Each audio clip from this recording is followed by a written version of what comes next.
জীবনে সুখ দুঃখ সফলতা ব্যর্থতা সবই আসবে, কিন্তু যে মানুষ তার সৃষ্টিকর্তাকে ভালোবাসবে, ভরসা করবে, সে কখনো একেবারে ভেঙে পড়বে না। আসসালামু আলাইকুম। আশা করি সকলেই ভালো আছেন।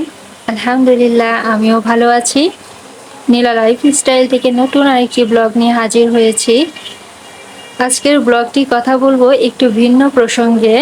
আজকে আমি আমার সাংসারিক রান্নাবান্না কাজকর্ম নিয়ে শুধু দেখাবো, কথা বলবো না। কিন্তু আজকে কথা বলবো আমাদের সৃষ্টিকর্তাকে ভালোবাসা উচিত। আমরা শুধু মানুষকে ভালোবাসি, সৃষ্টিকর্তার কথা ভুলে যাই।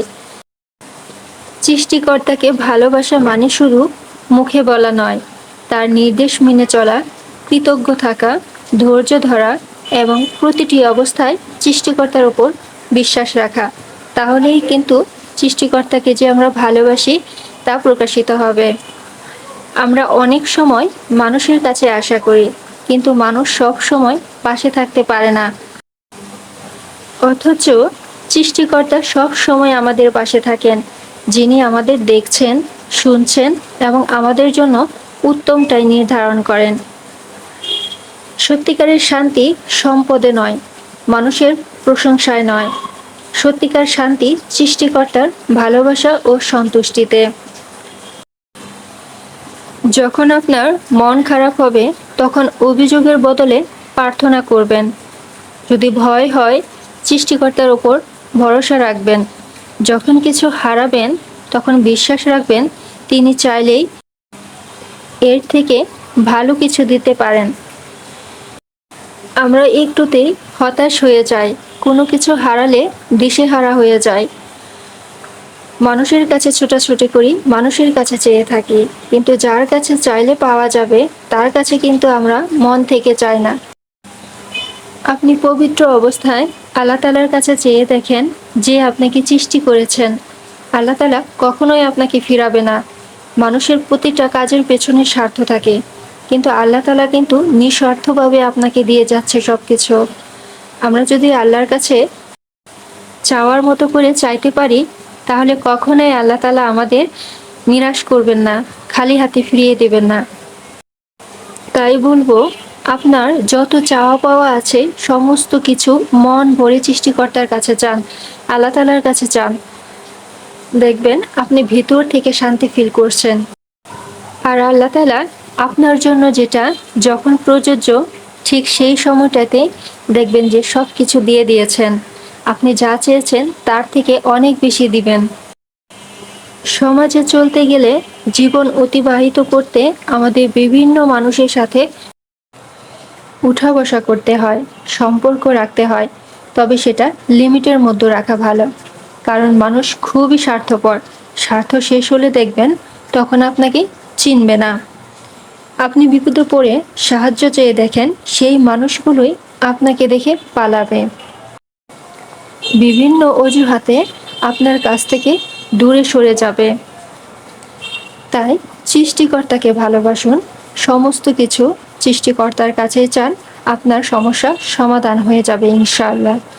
যখন আপনি সৃষ্টিকর্তাকে ভালোবাসবেন, তখন জীবনের প্রতিটি পরীক্ষাকে নতুন দৃষ্টিতে দেখতে শিখবেন।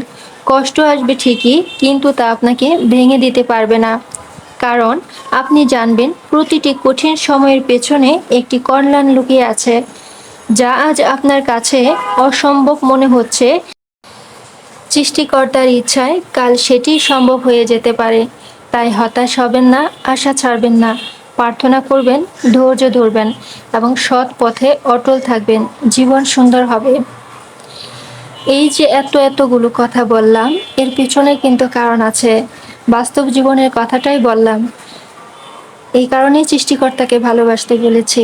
কারণ পার্থিব জীবনে মানুষের কাছ থেকে চেয়ে আপনি কোনো কিছুই পাবেন না।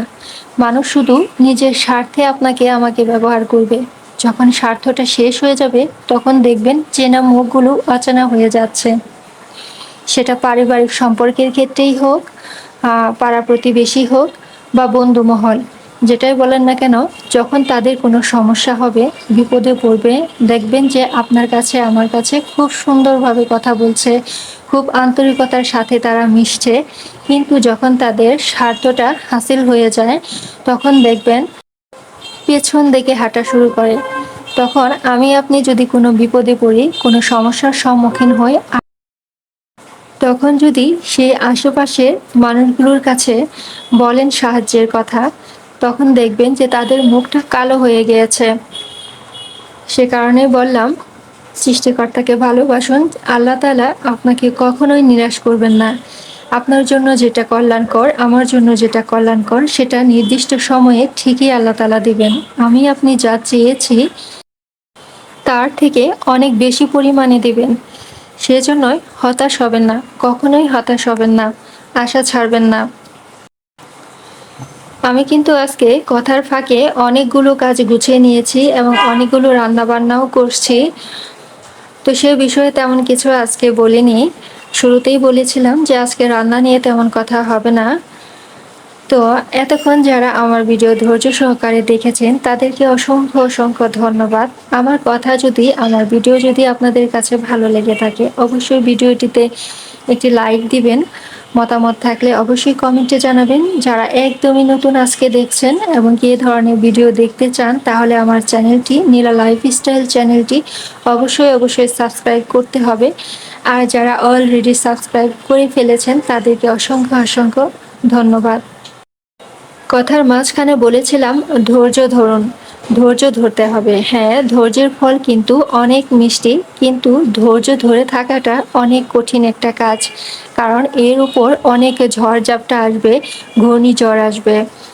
চেনা অচেনা মুখগুলো আপনি এই ধৈর্যের মাধ্যমে চিনতে পারবেন, জানতে পারবেন। সময়ের সাথে সাথে আপনি অনেক কিছু শিখতে পারবেন এই ধৈর্য ধরে থাকলে। আর এর ফলস্বরূপ আল্লাহ তাআলা আপনাকে উত্তম প্রতিদান দিবেন। আমি বারবারই বলেছি, সৃষ্টিকর্তাকে ভালোবাসুন। হ্যাঁ, সৃষ্টিকর্তাকে এমনি এমনি ভালোবাসা যায় না। সৃষ্টিকর্তাকে ভালোবাসতে হলে সৃষ্টিকর্তার সাথে সম্পর্ক স্থাপন করতে হবে। সেটা আপনি ইবাদতের মাধ্যমে করবেন, সেটা আপনি নামাজের মাধ্যমে করবেন। আপনি একাকিত্ব সময় যখন কাটাবেন, সৃষ্টিকর্তাকে নিয়ে ভাবুন, আল্লাহ তাআলার প্রত্যেকটি সৃষ্টিকে নিয়ে ভাবুন। তাহলে কিন্তু অনেক অনেক নিদর্শন আপনি দেখতে পারবেন। আপনার ভেতরে আল্লাহ তাআলাকে নিয়ে অনেক প্রশ্ন জাগ্রত হবে। আপনি যখনই সময় পাবেন, সৃষ্টিকর্তার নামে জিকির করবেন, ইবাদতে মশগুল থাকবেন। রাতের কিছুটা সময় শুধুই আল্লাহ তাআলার জন্য রাখবেন। রাতের কথা এই কারণেই বললাম, কারণ দৈনন্দিন জীবনে আমাদের অনেক কর্মব্যস্ততার মধ্য দিয়ে কাটে। সে কারণে রাতের কিছুটা সময় হলেও আপনি আল্লাহ তাআলাকে নিয়ে শুধু ভাবেন, দেখবেন অনেক কিছু আপনার সামনে একদম স্পষ্ট হয়ে উঠেছে। তখন ভেতর থেকেই আপনি আল্লাহকে ডাকা শুরু করবেন। আল্লাহ তাআলার প্রতি, সৃষ্টিকর্তার প্রতি আপনার ভালোবাসা সৃষ্টি হবে। মানুষের সাথে সম্পর্ক স্থাপন করলে সে সম্পর্ক কিন্তু স্বার্থের সাথে জড়িত থাকবে। একটা সময় যেয়ে সে সম্পর্কটা নষ্ট হয়ে যাবে। কিন্তু আপনি আল্লাহর সাথে সম্পর্ক তৈরি করুন, দেখবেন আপনার মন শান্তিতে ভরে গিয়েছে, আপনার দৈনন্দিন জীবন অনেক উন্নত হয়েছে এবং কি পরকালেও আপনি শান্তিতে থাকতে পারবেন। আল্লাহ তাআলা আমাদের সবাইকে মানার এবং বুঝার তৌফিক দান করুক। আজকে এই পর্যন্তই, অনেক কথা বলে ফেলেছি। সবার সুস্বাস্থ্য কামনা করছি, কেননা স্বাস্থ্য হচ্ছে একটি বড় সম্পদ। সবাই ভালো থাকবেন, সুস্থ থাকবেন এবং সুন্দর পরিবেশে থাকবেন, সুন্দর মন মানসিকতায় থাকবেন। আল্লাহ হাফিজ।